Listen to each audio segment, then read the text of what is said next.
উচিত ছিল।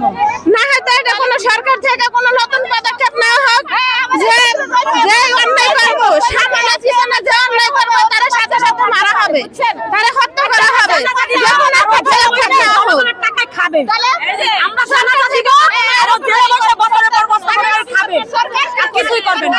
সরকার কি করবে? আমি বলি শোনেন, আমি বলি দাঁড়ান, আমি বলি একটা কথা বলি, আমাদের ওই মানে ওই যে জানোয়ারের বাচ্চার যে সাহস আছে না, ওই একার যে সাহস আছে, আমাদের পুরো বাংলাদেশ প্রশাসনের ওই সাহস নাই, এই জন্য ও এখনো জীবিত। যদি বাংলাদেশ প্রশাসনের ওই সাহসটা থাকতো তাহলে ও এখন জীবিত থাকতে পারতো না, ওরা ধরার সাথে সাথে ফাঁসি কার্যকর করে ফাঁসি দেওয়া হইতো। ওর আমাদের সন্তানের জানাজার আগে ওর জানাজা হইতো। ছোট বাচ্চারা আজকে আমার বাচ্চা আছে, আমার বড় বাচ্চা আছে, বুঝছেন? আমাদের বাংলাদেশের প্রশাসন হচ্ছে দুর্বল, এক কথায় দুর্বল। বাংলাদেশের আইনের চেয়ে দুর্বল পুরো পৃথিবীতে কোনো আইন নাই। এই বাংলাদেশের আইন হচ্ছে একদম লো ক্লাস আইন, এই জন্য এখনো ও জীবিত।